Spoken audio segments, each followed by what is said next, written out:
क्या है फिरौन की बीवी का इबरतनाक वाकया, कौन थी वो, उनके माँ बाप कौन थे, और जानेंगे कि जब फिरौन को अपनी बीवी के ईमान का पता चला तो उसने उनके साथ कितना बुरा सलूक किया और इस कुर्बानी के बाद हजरत आसिया को अल्लाह ताला में क्या मुकाम दिया। हर बात जानेंगे, वीडियो में बस बने रहिएगा अंत तक। दोस्तों, हजरत आसिया इंतहाई हसीन और जमील खातून थी। इनके वालिद यानी पिता का नाम रैयान बिन वलीद था और ये रैयान बिन वलीद वही बादशाह था जो हजरत यूसुफ अलैहिस्सलाम के दौर में बादशाह मिस्र था। इस बादशाह की खुशनसीबी थी कि ये अल्लाह पर ईमान ले आया था। हजरत आसिया की खूबसूरती का उस वक्त कोई जवाब नहीं था, कोई इतना हसीन नहीं था क्योंकि ये एक बादशाह की बेटी जो थी और इसी वजह से इनके पास मानो दौलत की भी कोई कमी नहीं थी। हजरत आसिया फिरौन को बिल्कुल पसंद नहीं करती थी और इनकी पाक दामनी के हिस्से हर जगह मशहूर थे, लेकिन फिरौन उस वक्त मिस्र का बादशाह था और उसने इसकी खूबसूरती को देखकर शादी का मन बना लिया। फिरौन के जुल्मों सितम देखकर हजरत आसिया के वालिदैन शादी के लिए तैयार नहीं थे, पर बजदात फिरौन ने उनसे जबरदस्ती शादी कर ली थी। दोस्तों, फिरौन को हुकूमत, सल्तनत, मालो दौलत और ताकत के नशे में हद से ज्यादा बेलगाम,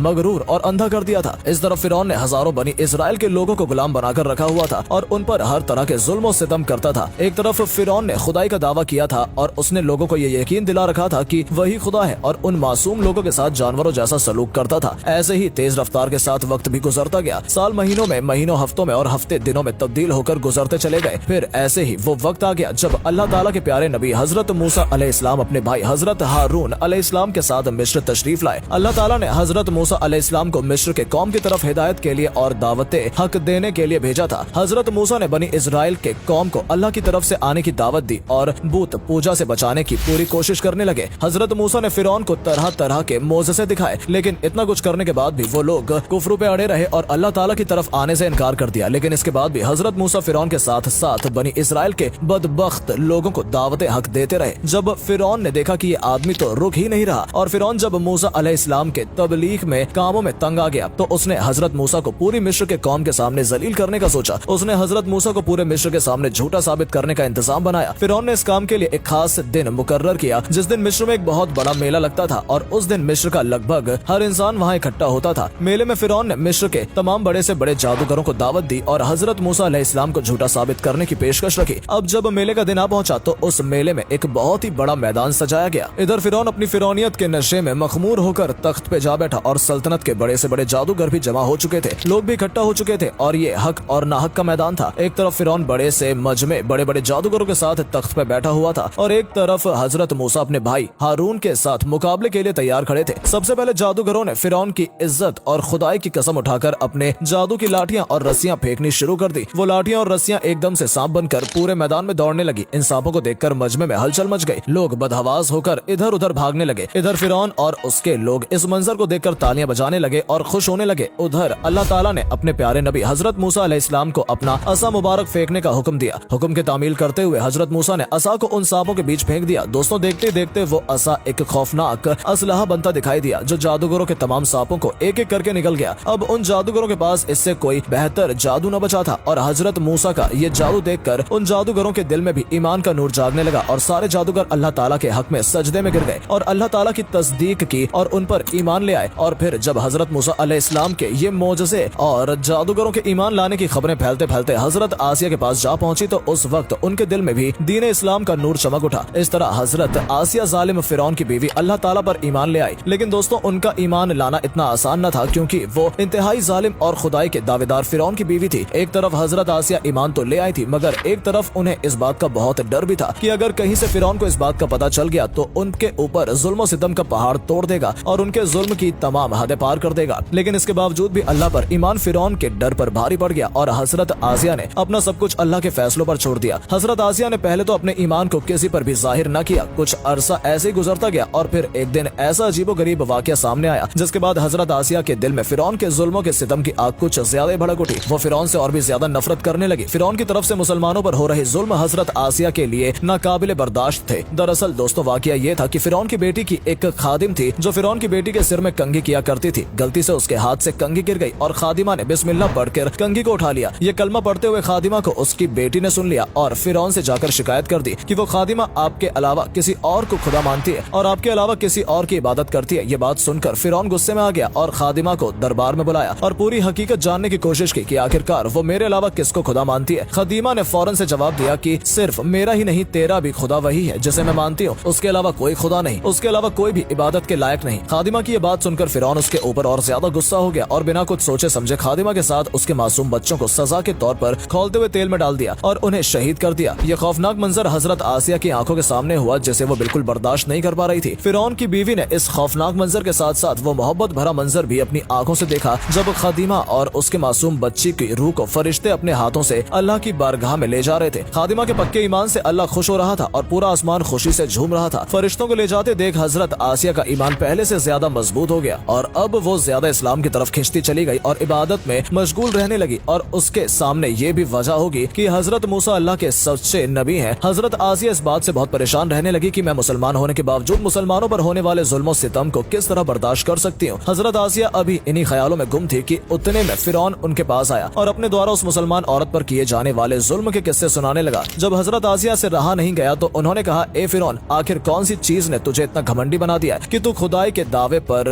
आमदा है। इतना सुनने के बाद फिरौन परेशान हो गया और कहने लगा कि क्या तुझे भी उस जुनून ने पकड़ लिया है जिसके चलते उस खादिमा का ये हाल हुआ। उसके जवाब में हजरत आसिया ने कहा कि मुझे कोई जुनून नहीं है, मैं तो उस सच्चे खुदा पर ईमान ला चुकी हूँ जो मेरा, तेरा और पूरे जहाँ का खुदा है। इस तरफ से बहादुर खातून ने फिरौन के सामने अपने ईमान का इजहार किया। इसके बाद पहले तो फिरौन ने बगैर किसी जुल्म और सितम के अपनी बीवी को समझाने की कई सारी नाकाम कोशिशें की। फिरौन ने हजरत आसिया को ईमान से दूर करने के लिए उनके वालिदैन को भी बुलाया। उन्होंने भी हजरत आसिया को समझाने की बहुत कोशिश की पर हजरत आसिया का ईमान इतना मजबूत हो चुका था कि उन्हें अब कोई तोड़ नहीं सकता था। इससे भी जब काम नहीं बना तो फिर फिरौन ने अपनी बीवी को तरह तरह की परेशानी और तकलीफ देने का फैसला किया। दोस्तों, रिवायत में आता है कि फिरौन के हुक्म से हजरत आसिया को तरह तरह के मुश्किलों का सामना करना पड़ा, यहाँ तक कि उनके हाथ पैर बांधकर उनके सीने पे एक बड़ा सा पत्थर रख कर उनका जिस्म सूरज की रोशनी की तरफ कर दिया गया। पत्थर का वजन इतना ज्यादा था कि वो हिल तक नहीं पा रही थी, लेकिन इतिहास गवाह है कि इतनी तकलीफों के बाद भी अपना ईमान टस से मस नहीं करने दिया, बल्कि इतनी तकलीफों के साथ उनका ईमान और भी मजबूत होता गया। इतना होने के बाद जब फिरौन ने ईमान से हटने की बात की तो हजरत आसिया ने ऐसा जवाब दिया कि फिरौन का घमंड खाक में मिल गया। हजरत आसिया ने जवाब देकर कहा कि ए खुदा के दुश्मन, जालिम इंसान, तू मेरे वजूद पर तो कादिर हो सकता है, तू उस पर काबू पा सकता है, लेकिन मेरा दिल अल्लाह ताला की मोहब्बत में धड़कता है। अगर तू मेरे जिस्म के हर हिस्से को भी काट दे तब भी मेरा इश्क और ईमान अल्लाह ताला के लिए जिंदा रहेगा।